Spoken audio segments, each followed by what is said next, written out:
할렐루야. 이제 우리 예수 우리 왕이여 우리 다 함께 찬양하시겠습니다.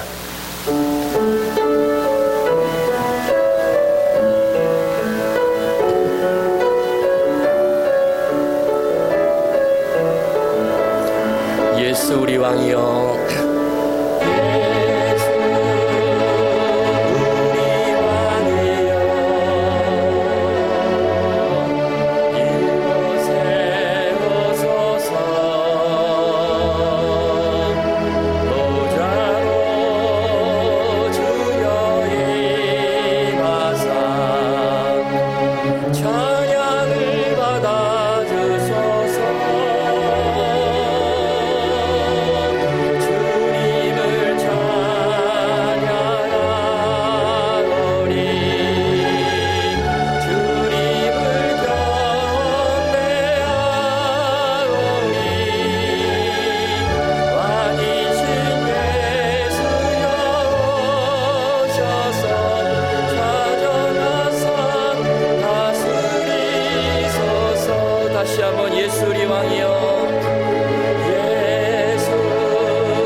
우리 각 가정에서 온라인으로 예배를 드리는 우리 미지용왕교회 성도님 여러분 모두를 예수 그리스도의 이름으로 환영합니다.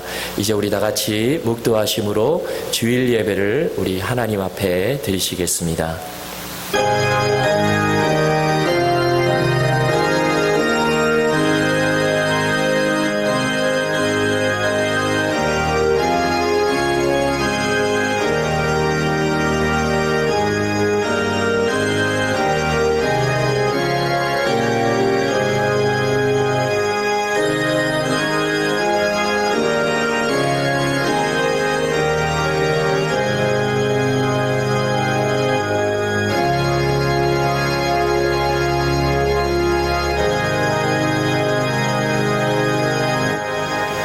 여호와는 나의 능력과 찬송이시요 또 나의 구원이 되셨도다. 의인들의 장막에는 기쁜 소리 구원의 소리가 있으며 여호와의 오른손이 권능을 베푸시며 여호와의 오른손이 높이 들렸으며 여호와의 오른손이 권능을 베푸시는도다. 하나님은 영이시니 예비하는 자가 영과 진리로 예비할지니라. 아멘.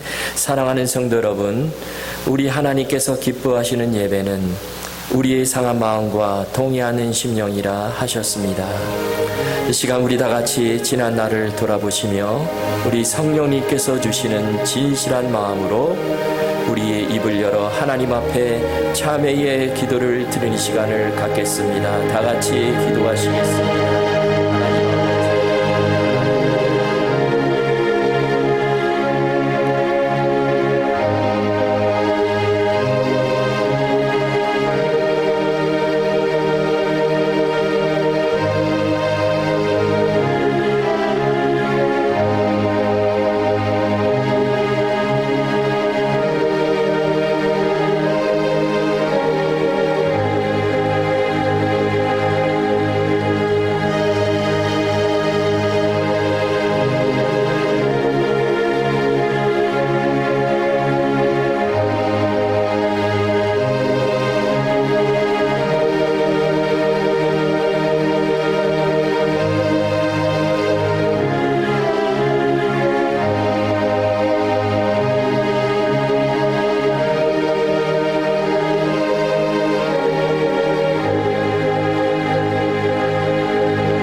우리가 우리 죄를 자백하면 그는 미쁘시고 의로우사 우리 죄를 사하시며 우리를 모든 불의에서 깨끗하게 하실 것이요 사랑의 하나님 아버지, 이 놀라운 용서의 은총을 우리에게 허락해 주신 것을 감사드립니다.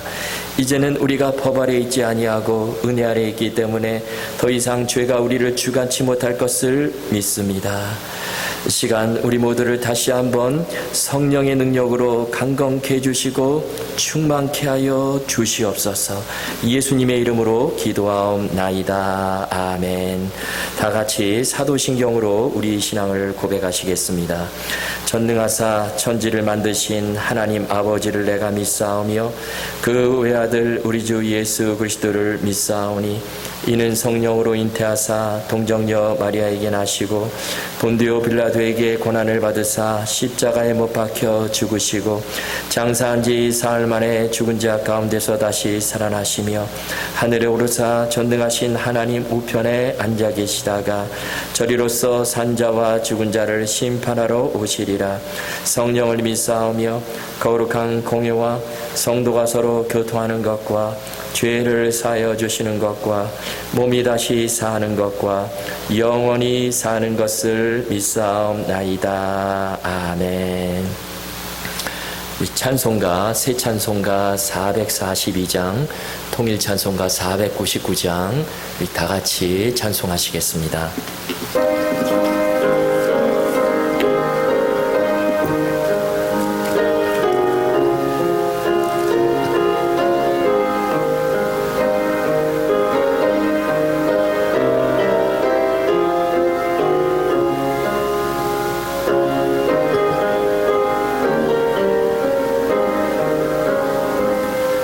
저장 빛꽃 위에 있을 아직 맺혀 있는 그때에 귀에 흐르니 소리 들리니 주음성 분명하라. 주가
이제 우리를 위해서 복진수 장로님 기도해 주시겠습니다.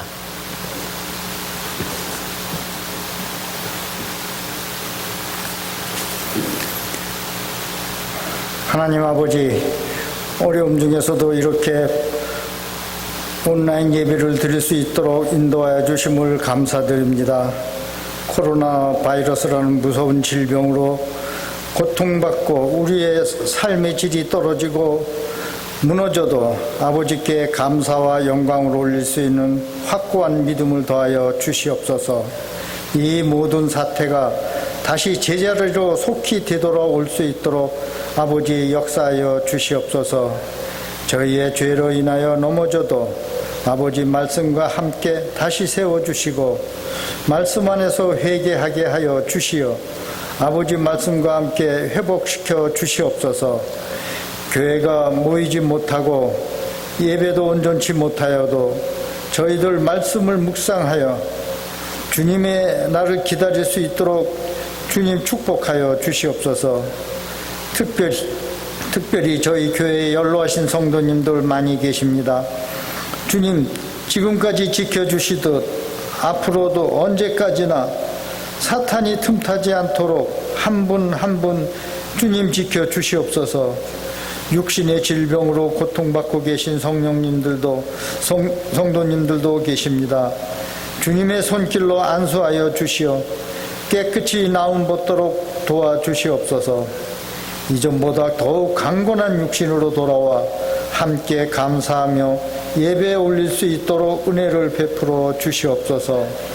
간병하는 가족들 낙심하지 않도록 위로하여 주시고 주님 축복하여 주시옵소서.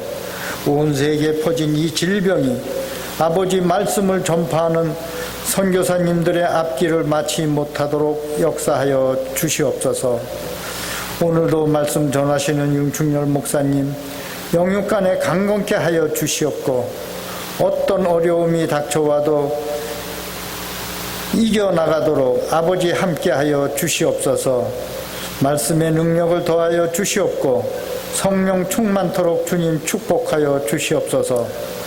동역하시는 전도사님과 그 가정 함께하여 주시옵고 특별히 고대하던 귀한 새 생명을 주심을 감사드립니다.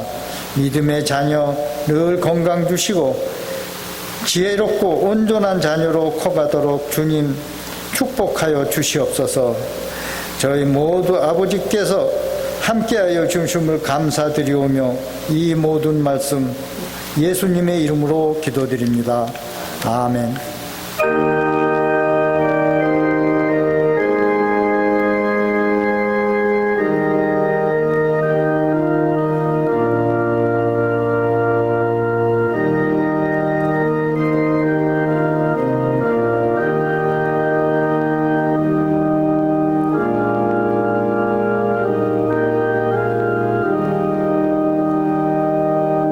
이 시간 우리에게 주실 하나님의 말씀은 신약성경 사도행전 17장 10절에서 15절까지 말씀입니다. 제가 가진 신약성경 217면쯤에 있습니다. 사도행전 17장 10절에서 15절까지 말씀입니다. 제가 말씀을 봉독해 드리겠습니다. 밤에 형제들이 곧 바울과 실라를 베레아로 보내니 그들이 이르러 유대인의 회당에 들어가니라.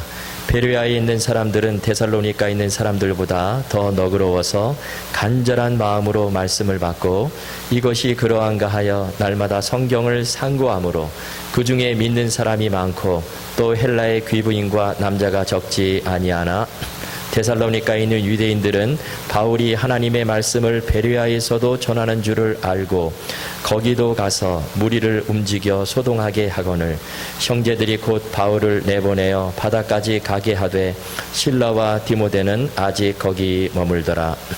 바울을 인도하는 사람들이 그를 데리고 아덴까지 이르러 그에게 실라와 디모데를 자기에게로 속히 오게 하라는 명령을 받고 떠나니라. 아멘.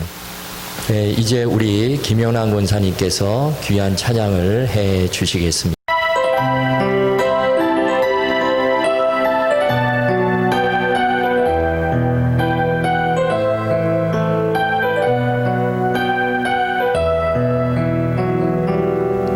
난 지극히 작은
할렐루야. 예, 오늘은 신사적인 그리스도인이 되려면 이라는 제목으로 하나님 말씀 전하겠습니다. 오늘부터 다시 좀 이 사도행전 말씀을 살펴보려고 하는데요. 예전에 사도행전 말씀을 제가 계속해서 강의하다가 중간에 한동안 오랫동안 못했습니다. 그런데 좀 사도행전의 말씀을 이어나가도록 하겠습니다. 오늘은 특별히 이 베레아 지방에서 있었던 일들을 기록을 하고 있는데요. 그런데 오늘 본문을 잘 이해하기 위해서는 오늘 본문 앞과 연결을 시켜야 되는데, 오늘 본문 앞에 보면 어떤 내용이 나오죠? 이제 바울과 실라가 데살로니가에서 복음을 전합니다. 자, 그러자 그 중에 큰 무리들이 이 복음을 받아들이게 되죠. 경건한 헬라인들과 귀부인들이요, 예수 그리스도의 복음을 받아들입니다. 복음의 역사가 나타난 것이죠. 그런데 이와 반대로 또 어떤 일이 일어나죠? 그것을 시기한 유대인들이요, 바울과 실라를 잡아 죽이려고 합니다. 지금 바울 위험한 지경에 처해 있어요. 자, 그런데 이것이 사실 우리가 사는 이 세상의 모습이라고 볼 수 있습니다. 여러분, 우리가 사는 세상도 마찬가지죠. 어떤 사람들은 복음을 전하면 잘 받아들여요. 마음을 열고 잘 받아들입니다. 그리고 말씀을 받고 변화가 돼요. 그런가 하면 또 반대로 어떤 사람들은요, 죽어라 안 믿는 사람들이 있어요. 계속해서 복음을 전해도 그 복음을 냉대를 해버립니다. 그런 사람들이 있어요. 그리고 또 요즘 보면 우리가 잘 느끼지 못해서 그러지요. 지금도 세계 여러 곳에서요, 이 복음으로 인해서 핍박받는 사람들이 많이 있습니다. 여러분, 이것이 우리가 사는 세상의 모습이고 바로 오늘 본문에 기록된 이 데살로니가의 모습이다, 그렇게 볼 수 있어요. 자, 그런데 바울과 실라가 어떻게 합니까? 데살로니가에서 복음을 전하다가 베레아로 건너오게 되는데요. 베레아는 사뭇 다른 분위기입니다. 여러분, 베레아가 어떤 곳이죠? 베레아는 데살로니가로부터 서남쪽으로 약 한 80km 정도 떨어진 곳에 위치한 도시인데요. 이 도시는 올림푸스 산맥의 언덕에 자리 잡고 있어요. 이렇게 산맥의 언덕에 자리 잡고 있다 보니까 좀 외진 곳입니다. 그래가지고요, 그것은 뭐 정치적으로도 낙후되어 있고요, 또 뭐 상업적으로도 발달하지 못했어요. 자, 그런데요, 그런 베레아에서 어떤 일이 벌어질까요? 자, 오늘 본문이 그것을 기록하고 있는데요. 오늘 좀 두 가지 관점에서 살펴보려고 합니다. 먼저는 그곳에서 복음을 전하는 사도 바울의 모습을 통해서 우리가 어떤 하나님의 메시지를 들을 수 있는가. 그리고 또 한 가지는 이 베레아 사람들의 모습을 통해서 우리가 또 귀한 메시지를 받았으면 좋겠습니다. 먼저 베레아에서 바울의 모습인데요. 여기서 우리가 얻을 수 있는 첫 번째 메시지는 모든 삶의 주도권은 하나님께 달려 있다라는 거예요. 다시 말씀드리면 우리가 살면서 어떤 노력을 기울인다 하더라도 모든 일의 성패는 하나님께 달려 있다라는 것입니다. 여러분, 이 사실을 믿으십니까? 자, 보면요, 데살로니가에서의 바울의 모습과 이제 베레아로 건너와서의 바울의 모습은 차이가 있어 보입니다. 여러분, 데살로니가에서 이 바울은요, 그래도 주도적으로 열심히 복음을 전합니다. 그래서 사도행전 17장 2절과 3절에 보시면 이렇게 기록을 하죠. 바울이 자기의 관례대로 그들에게로 들어가서 새 안식일의 성경을 가지고 강론하며 뜻을 풀어 그리스도가 해를 받고 죽은 자 가운데서 다시 살아나야 할 것을 증언하고 이르되 내가 너희에게 전하는 이 예수가 곧 그리스도라 하니. 여러분, 성경 말씀, 오늘 이 본문에 이 사도행전 말씀에 보면요, 바울은 그래도 데살로니가에서 주도적으로 복음을 전합니다. 그래서 복음을 열심히 전하는 과정을 구체적으로 그렇게 묘사하고 있어요. 자, 그런데 베레아로 건너와서 바울의 모습은 그렇질 않아 보이죠.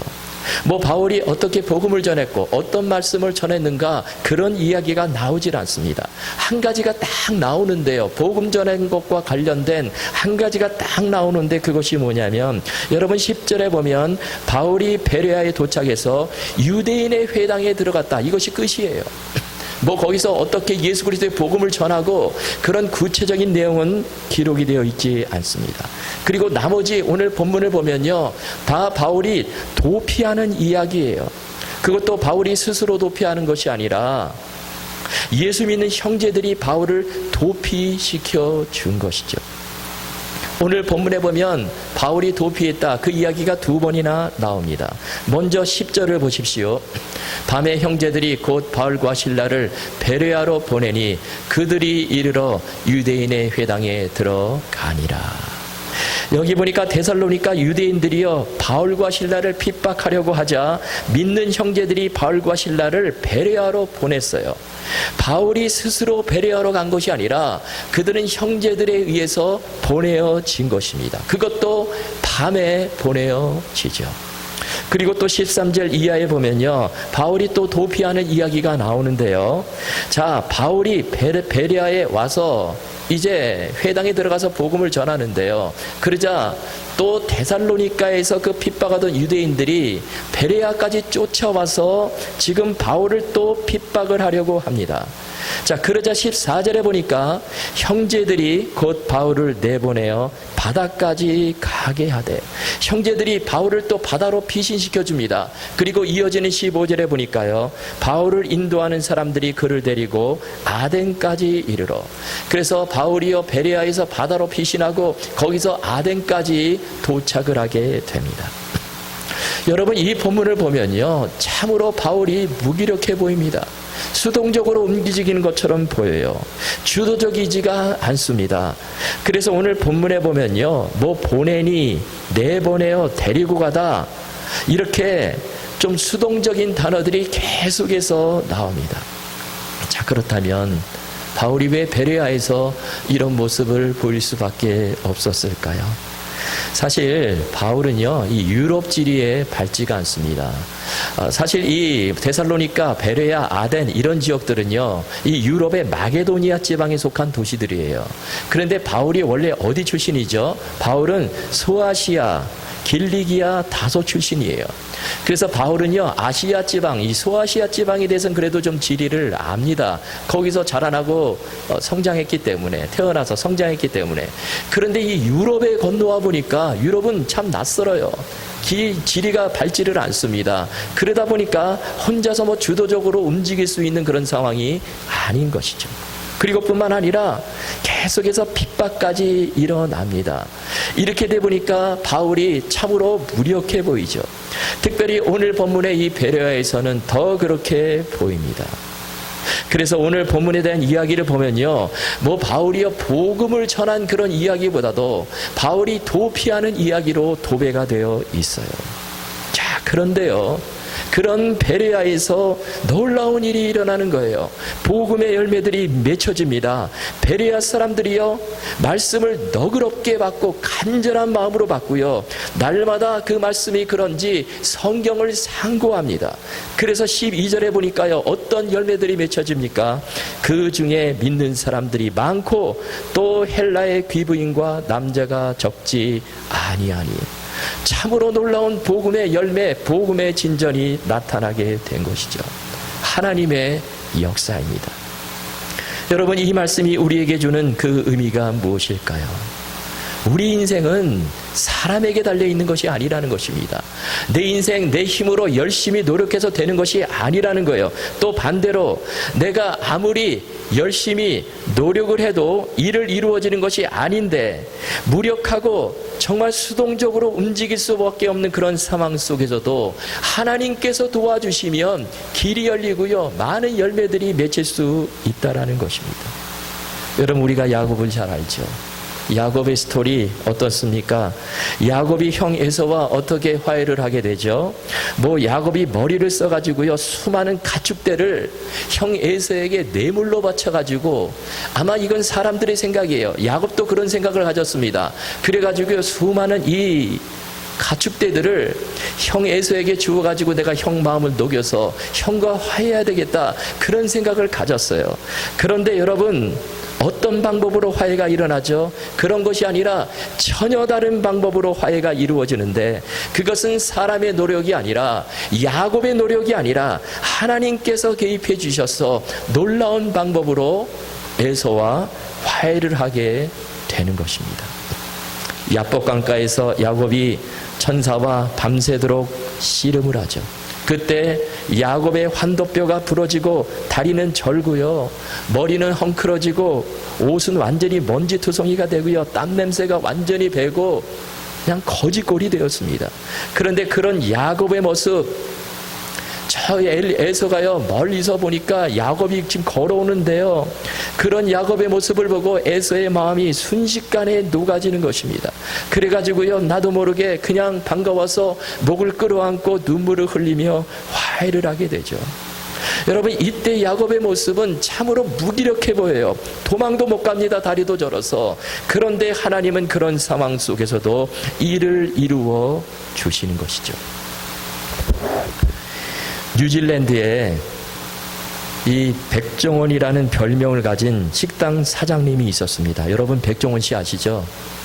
아주 유명한 그 한국의 그 음식업계를 큰 성공을 거둔 그런 분인데, 요즘 TV를 틀면은 이 백종원 씨 자주 나옵니다. 그런데요, 이 한국의 백종원이라는 별명을 가진 그 사장님이요, 이 뉴질랜드에서 여러 식당을 운영하는데요, 식당이 아주 잘 돼요. 성공을 했습니다. 그런데 어떤 사람이요, 그 식당, 그 운영하는 식당 중에 한 곳에 초대가 되어서 이 밥을 먹는데요, 밥이 얼마나 맛있는지 몰라요. 막 너무 맛있어요. 그리고 인테리어를 보니까 식당 내부 너무나 잘 돼 있습니다. 아주 깨끗하고 멋지게 인테리어가 돼 있어요. 또 직원들은 얼마나 친절한지 감탄이 저절로 나와요. 이제 식사 후에 그 사장님과 이야기를 나누는데요, 한참 이야기를 하다가 이 사장님이 마지막에 이런 말을 하는 것입니다.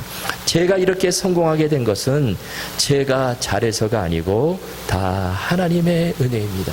그러면서 하는 말이, 일단 식당이 새로 이 문을 열게 되면 사람들이 그냥 찾아와 주더라고요. 이렇게 말하는 거예요. 여기 사람들이 찾아와 주었다, 그런 표현을 썼는데요, 뭐 내가 열심히 해가지고 손님들이 많이 오게 되었다, 그게 아닙니다. 사람들이 알아서, 손님들이 알아서 찾아와 주었다는 거예요. 다시 말씀드리면 하나님께서 사람들을 계속해서 보내주셨다는 것이죠. 다 하나님의 은혜라는 것입니다. 이 식당 사장님 정말 그래도 뭐 우연히 이렇게 된 게 아니죠. 뭐 그냥 열심히 일했을 것입니다. 최선을 다해서 일했을 거예요. 그런데 그렇다고 해서 사람들이 막 불안한 게 아니라 내 힘 밖에 하나님께서 사람들을 계속해서 보내주셨다라는 것입니다. 여러분, 우리가 살면서 이것을 알아야 되는 것이죠. 우리 인생의 성패는 다 하나님께 달려 있다라는 것입니다. 내가 아무리 열심히 한다고 해서 되는 것이 아니라 하나님이 이루어 주셔야 일이 된다라는 거예요.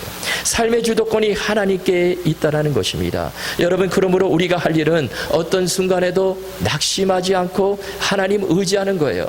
내 주도권 내려놓고 하나님의 주도권을 따르는 것입니다. 여러분, 우리가 이렇게 하나님 의지하며 나갈 때 하나님께서 우리가 정말 연약하고 무력하고 수동적으로 움직일 수밖에 없는 그런 상황 속에서도 하나님께서 합력해서 일을 이루어 주실 것입니다. 여러분, 이 믿음 가지고 주님 따라가실 수 있기를 주님의 이름으로 축원합니다. 자, 그러면 이번에는 초점을 베레아 사람들에게로 좀 옮겨보겠는데요. 자, 여기서 하나님께서 우리에게 주시는 메시지가 무엇일까요? 자, 그것은 두 번째인데요. 하나님은 말씀을 가까이 하고 그 말씀을 잘 받아들이는 사람을 신사로 귀족으로 여겨 주신다는 것입니다. 자, 여기 보니까 베레아 사람들은 데살로니가 사람들보다 더 너그럽다 이렇게 되어 있는데요, 한글 개역 성경에 보면 더 신사적이다 이렇게 번역을 했습니다. 자, 이것이 성경이 베레아 사람들을 보는 시각인데요. 자, 신사적이다, 우리는 좋은 의미로 받아들이죠.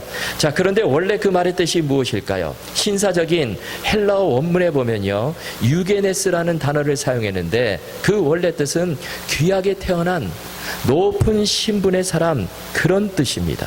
이 귀족의 의미가 거기에 들어있죠. 뿐만 아니라 이 단어는요, 성품과도 관련이 되어 있어요. 그래서 우리가 보통 신사다 그러면 아주 매너가 있고 교양이 있고 고결한 그런 의미로 우리가 받아들이죠. 그런데 본문에서 베레아 사람들을 신사적이다 그렇게 불렀어요. 그런데 사실 세상적으로 볼 때 또 환경적으로 볼 때 그렇지 않아 보입니다. 이미 말씀드린 것처럼 이 베레아 지방은요, 올림푸스 산맥의 언덕에 자로잡고 있어서 외진 곳이에요. 그냥 시골과 같은 곳입니다.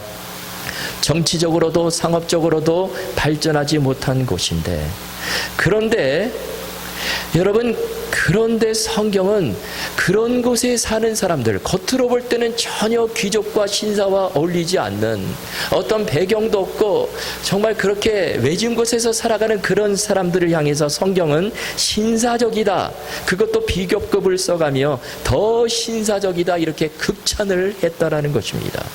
자, 그렇다면 중요한 것이요, 베레아 사람들이 이런 칭찬을 들을 수 있었던 그 진짜 비결이 무엇일까요? 그것은 바로 그들이 하나님 말씀을 대하는 태도와 연결이 되어 있습니다. 다시 말씀드리면 그들은 말씀에 귀를 기울이고 말씀을 정말 귀하게 여기고 말씀을 잘 받아들였기 때문에 하나님 앞에서 신사여 귀족이다 그렇게 칭찬을 받을 수 있었다는 것입니다. 세상은요, 귀족이다 신사다 그러면 배경이 좋고요, 많이 배우고 성격도 좋고 그런 사람을 신사다 귀족이다 그렇게 부르는데, 하나님의 시각은 다르다라는 것이죠. 여러분, 하나님은 신사 귀족을 말씀을 대하는 태도와 연결시키고 있습니다. 그래서 11절을 다시 보시면 제가 한글 개역 성경으로 읽어드리겠습니다.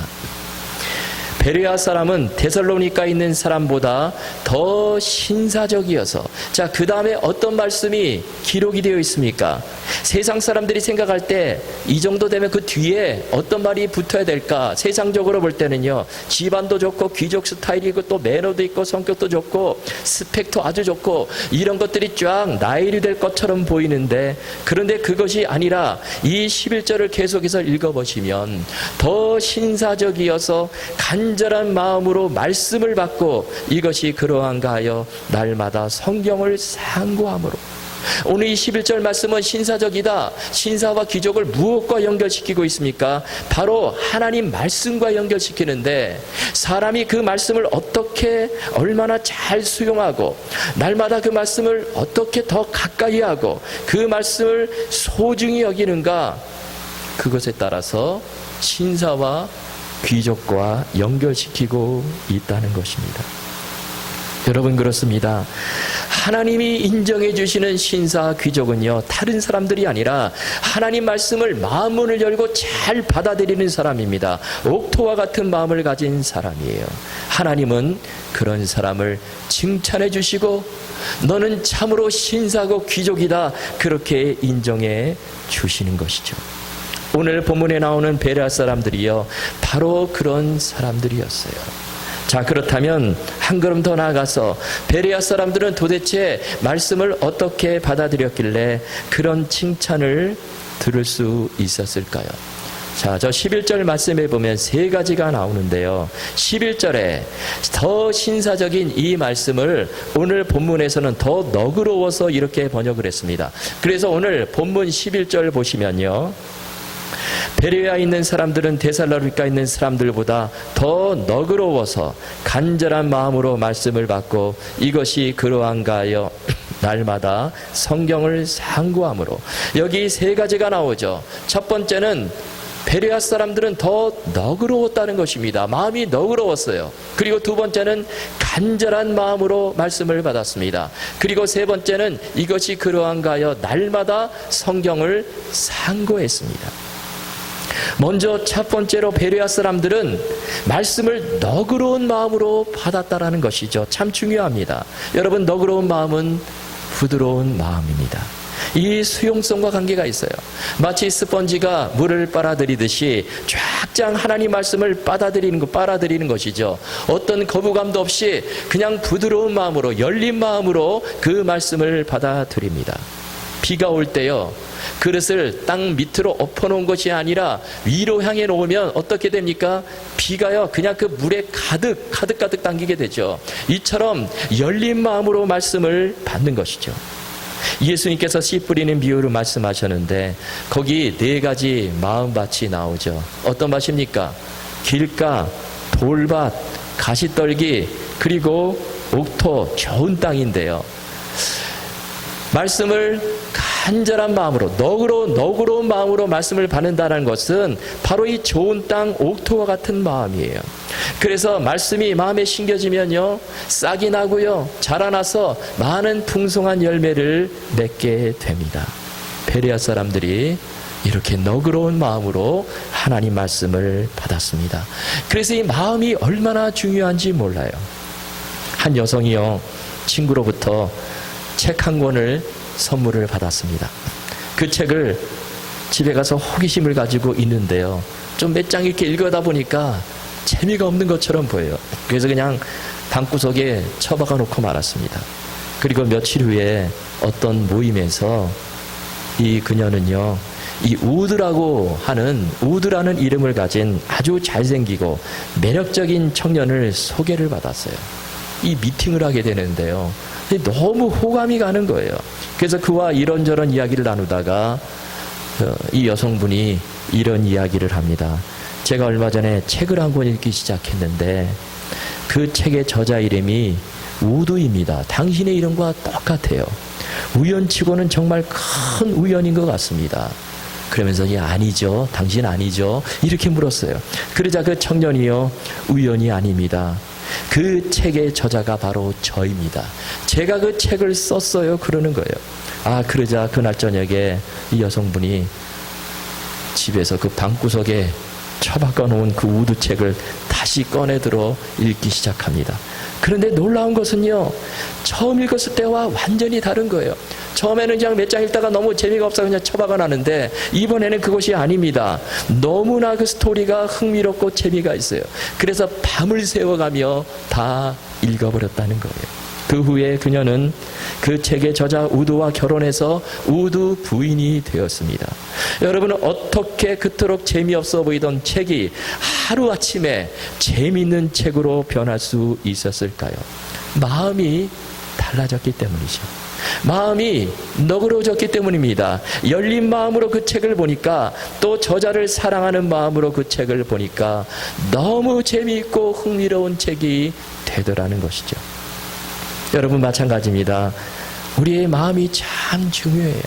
우리의 마음이 사실 우리의 몸을 지배하는 것입니다. 내가 말씀을 너그러운 마음으로 열린 마음으로 받을 때 그 말씀이 꿀송이처럼 달고 그 말씀이 내게 능력의 말씀으로 다가오게 될 줄로 믿습니다. 여러분뿐만 아니라 베레아 사람들은요 간절한 마음으로 말씀을 받았어요. 여기 간절하다라는 것은 열심으로 사모하는 마음으로 말씀을 받았다는 것이죠. 마치 농부가요 밭에 씨를 뿌리고 하늘을 쳐다보며 비를 기다립니다. 얼마나 간절하겠어요. 정말 사모하는 마음으로 그 하늘을 쳐다보며 비를 기다리는 그 마음이죠. 제가 중고등학교 때 이 수련회를 가면요 이 아침, 점심, 저녁을 먹는데요 그냥 밥을 먹는 것이 아니라 꼭 성경 구절을 암송하고 먹었습니다. 그 아침, 점심, 저녁에 해당되는 배정이 된 성경 구절들이 다 있어요. 그것을 암송해야 밥을 주었어요. 선생님들이요 눈을 부릅뜨고 말씀을 외우나 못 외우나 뭐 틀린 글자 있나 없나 그거를 체크를 합니다.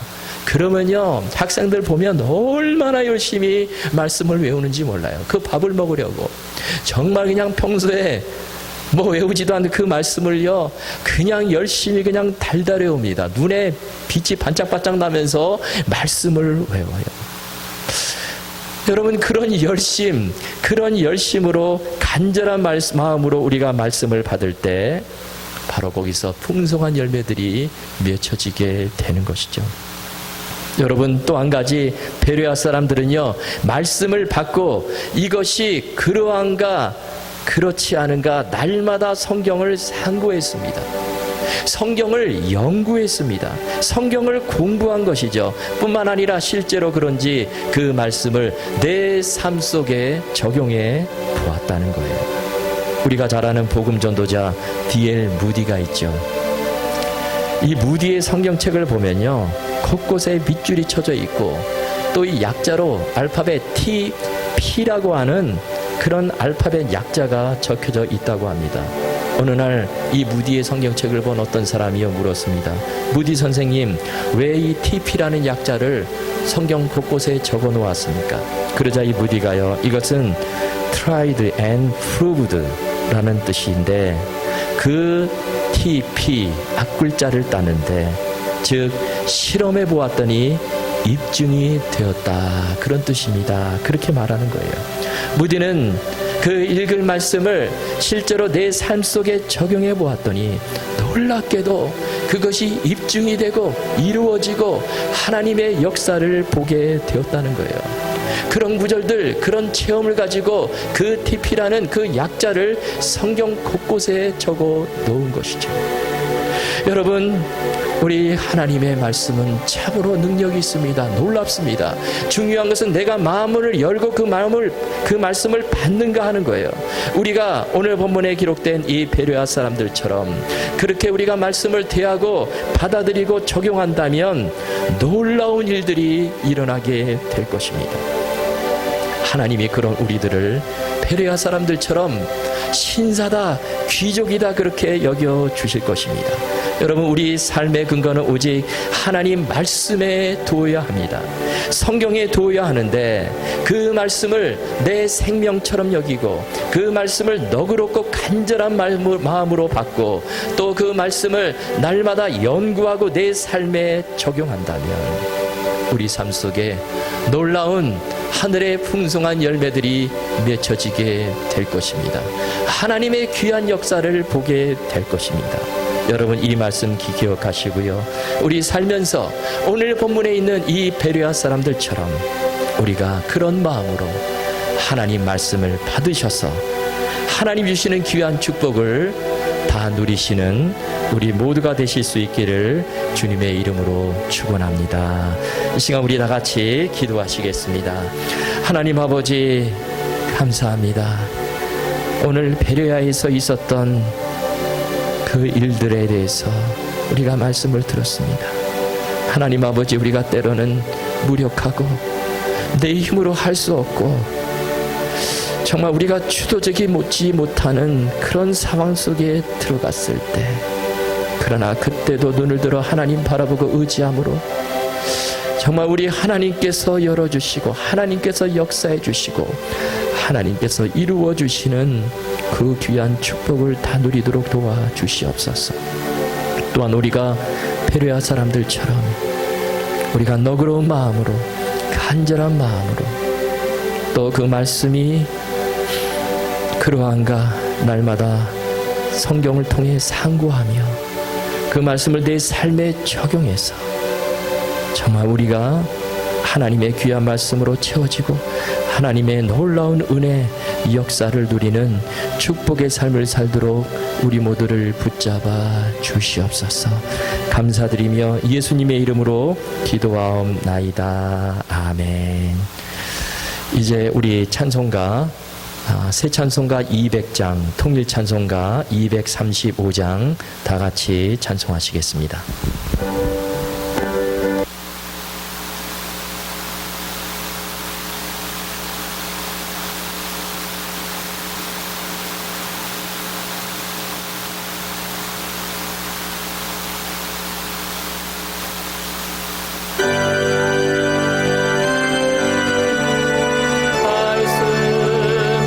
생명의 말씀은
기도하시겠습니다.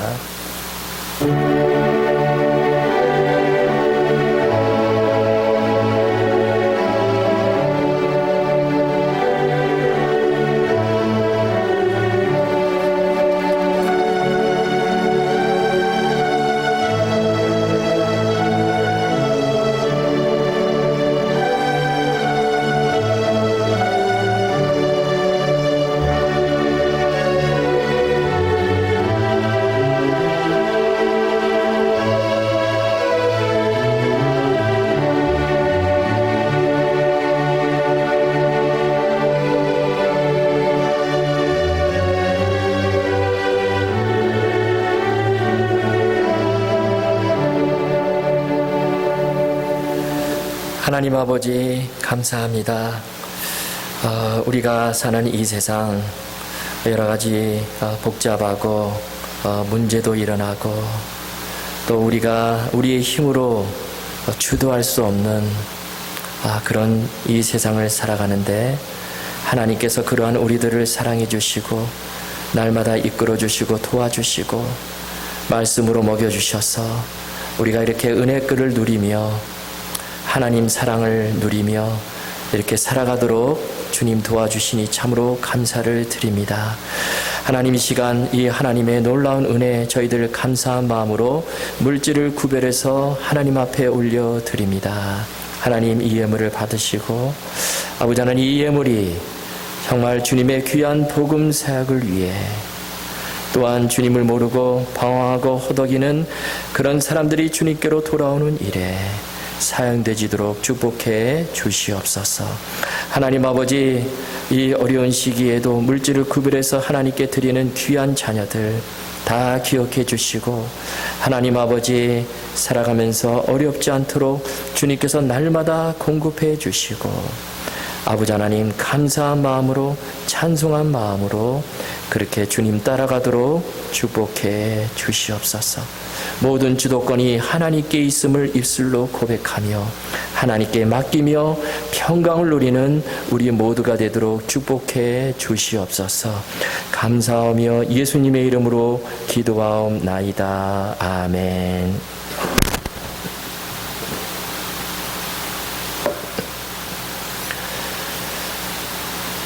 예, 우리 주일 예배 우리 각 가정에서 드리는 여러분 모두를 다시 한번 우리 예수 그리스도 이름으로 환영합니다. 예, 교회 소식 전해드리겠습니다. 주일 예배는 교회 홈페이지나 카톡으로 보내드리는 동영상을 통해서 기존의 예배 시간에 따라 각 가정에서 드리실 수 있기를 바랍니다. 지금 여러분 아시다시피 캘리포니아 주지사가 이 예배 오픈에 대해서 지침을 발표를 했는데요. 그런데 여러 가지 좀 준비 사항들이 있을 것 같습니다. 여러분 좀 기다려 주시면 감사하겠고요.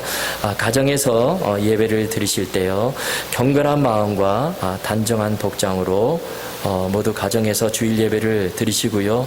또 헌금도 정성껏 준비하셔서 드리실 수 있기를 바랍니다. 매주 화요일부터 토요일까지 목사님의 새벽 말씀 묵상 음성 파일을 카톡으로 보내드립니다. 여러분 하루를 말씀과 기도로 시작하셔서 늘 승리하실 수 있기를 바랍니다. 그리고 여러분 구역별 카톡방을 통해서 교제 나누어 주시고 또 안부도 물어주시고 그러면 감사하겠습니다. 또 우리 다음 기도 제목을 위해서 계속해서 기도해 주시기 바랍니다. 그리고 우리 교우동정란에 우리 아프신 분들 계십니다. 최영국 원사님 한 열흘 전인가요? 2주 전쯤에 또 수술을 받으셨는데요. 수술이 잘 되셨습니다. 그래서 지금 일반 병실에 계신 거로 알고 있는데요. 이제 댁으로 모셔오려고 그런 과정에 있습니다. 여러분 위에서 기도해 주시기 바랍니다. 정말 잘 회복이 되도록 기도해 주시고요. 또 최정철 장로님 또 계속해서 건강을 위해서 기도해 주시기 바랍니다. 또 우리 최남희 집사님 지금 대장암 치료 중에 있습니다.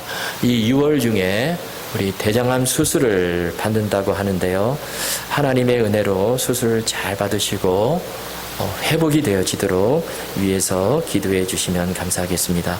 또 지용환 집사님 폐에 물이 차지 않고 하나님 은혜 가운데 건강이 잘 회복이 되어지도록 여러분 또 생각날 때마다 기도해 주시면 감사하겠습니다.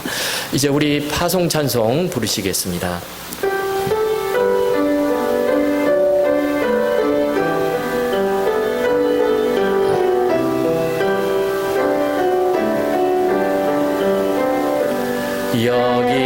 여기에 모이루리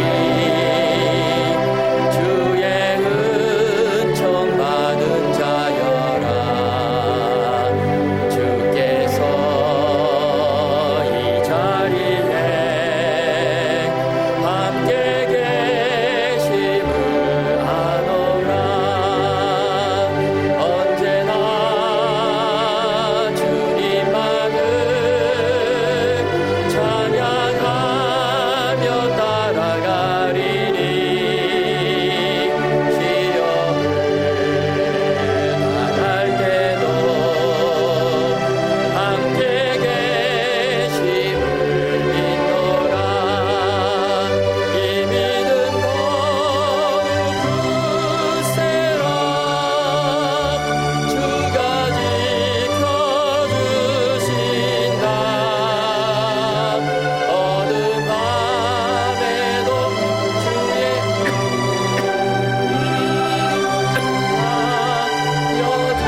알려주신다 이 믿음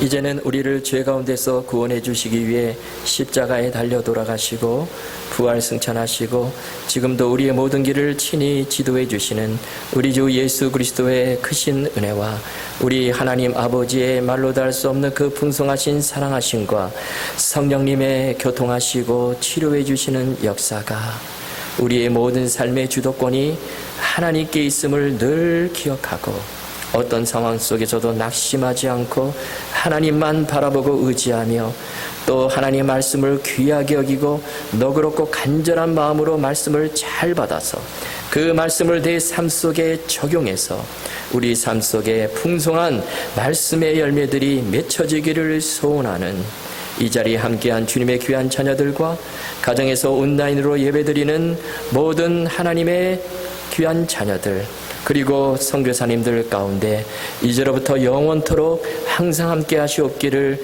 간절히 축원하옵나이다. 아멘.